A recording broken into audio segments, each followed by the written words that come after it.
Madalas po na katanungan at marami po ang magiging very interested sa tanong na mahal pa po ba ako ng taong ito? May feelings po ba siya sa akin? Especially kung halimbawang tayo nga po ay parang nagiging option, binabaliwala, hindi masyadong pinapansin, nasa rejection stage mga utol or nasa breakup cycle ka ngayon mga kapatid, ay siguradong ito po ang napaka-importanting tanong na gusto po nating masagot. Kung ano ba talaga ang mga signs na pwede po nating ma-determine, makita, maramdaman, para lang masagot o sabihin na nga po nating makakita nga po tayo ng linaw kung ano po ang gagawin natin kung meron po tayong minamahal.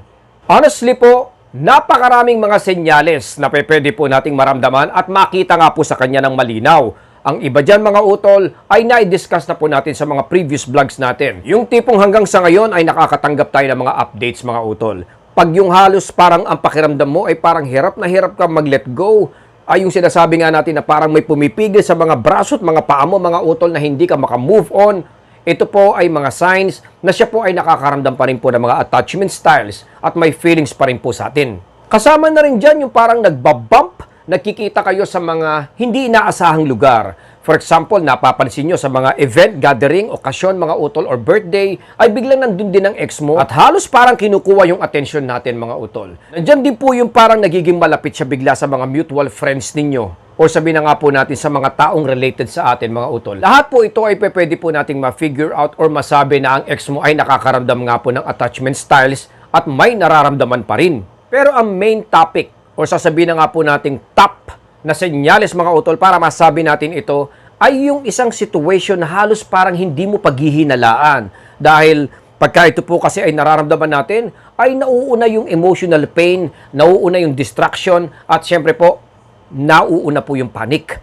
Pagka nakikita kasi natin ang mga ganitong senyales mga utol, ay talaga naman pong nadidefocus tayo, iniisip natin na, okay, ganun talaga, no? So, ibig sabihin po nito, talagang ayaw na niya sa akin, siguro mga utol ay talagang wala na kaming pag-asa. Dahil ito po, tandaan po nating mabuti mga kapapong, ito po ay intentionally done. Isasama na po natin dito yung social media, unahin na po natin yan. Kung napapansin nyo, parang biglang sa social media ay parang very active. Para bang naging social media person bigla yung ex mo, samantalang nung mga nakaraan nung kayo pa, or even nung bago mo siya nakilala, ay halos parang wala naman siyang pakialam dyan. On and off, para bang pasulput-sulput lang. Pero ngayon mga kapatid ay halos napakasipag po niyang mag-reels, mag-TikTok, mag-post, mag-upload. Basically, anytime, anywhere, everywhere mga kapatid ay nararamdaman mo bigla ang ex mo. Yung parang hindi ka makatakas-takas sa kanya at parang hindi mawala-wala yung pagiging active po niya sa social media. Simplihan natin. Dati hindi siya ganyan, pero ngayon kayo nga po ay parang nasa breakup cycle, hiwalay kayo, biglang ang daming panahon, ang daming pagkakataon, ang dami niyang oras. Huwag na huwag po tayong madideceive dito mga utol. Or let's say magpapanik, madadala dito.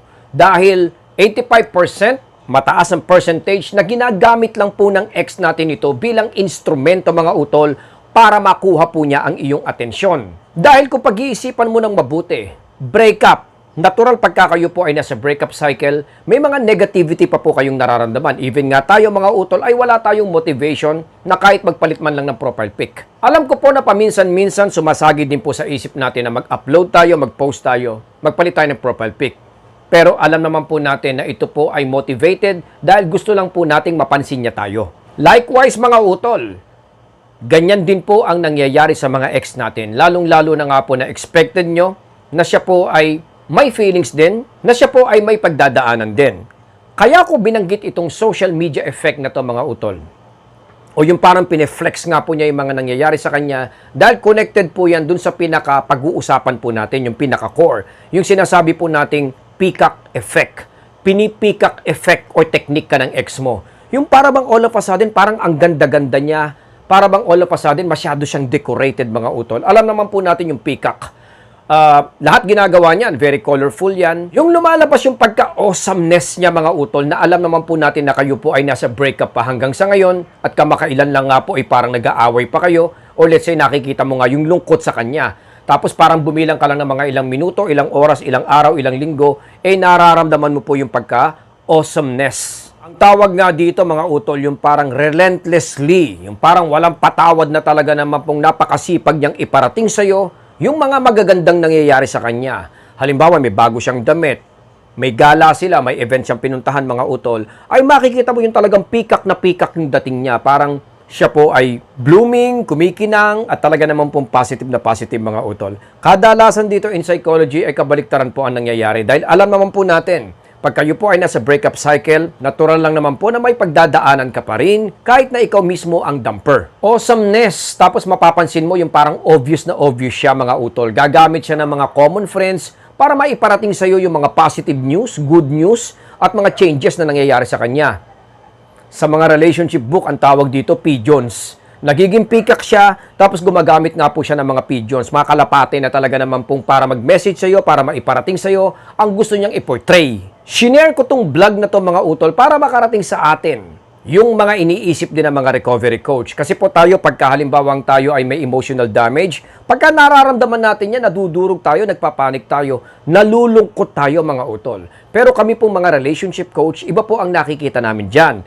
Nahahalata kagad namin, na-figure out kagad namin, na-assess kagad namin na sila po ay nakakaramdam ng mga attachment styles. Dahil nga po alam namin pagka ikaw ay emotionally attached pa sa isang tao, naturalmente na ginagawa mo to, natural lang po na ipinaparamdam mo to.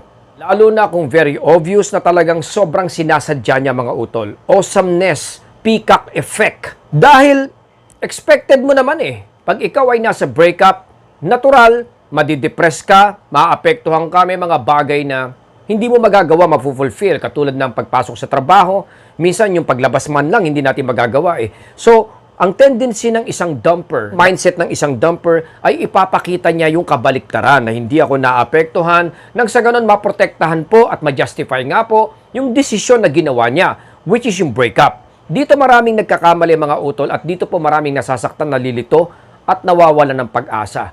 Pero sa totoo lang po, ito po ay part lang po ng isang breakup stages na paminsan-minsan ay tinatawag din po nating props stage or relief stage mga utol. Kaya mas mabuti, mas advisable po na hindi po tayo maapektuhan dito at pabayaan lang po natin ang ex natin sa kanyang ginagawa. Mas magandang makita niya na hindi ka naapektuhan dito. Isang sagot dito yung parang ika-camouflage mo, i-smoke screen mo yung nangyayari sa'yo. At kung minsan naman pwede mo siyang i-mirror. Pero para po sa akin, pagka ganito po ang nakikita natin mga utol, unahin po muna natin ang ating emotions na maging knowledgeable tayo, maging stronger po tayo, maging positive po tayo sa nangyayari. At syempre po kasunod na po dyan, yung ipaparamdam mo sa kanya, emotionally stable. Huwag mong ipaparamdam na kayo nga po ay nadudurog at naapektuhan dito mga utol. Dahil pagka ganon, makikita niya na mission accomplished. Dahil alam naman po natin na he or she is trying to manipulate yung situation at literal na ipinaparamdam nga po niya na siya po ay hindi apektado. Huwag tayong malilito dito mga utol. Hanggang dito na lang po muna si Papong TV. I hope na nakatulong po tayo dyan. Bantayan po natin at syempre po suportahan po natin, alagaan po natin ang ating mga pamilya. Stay safe po sa lahat. Maraming salamat po, Papong TV.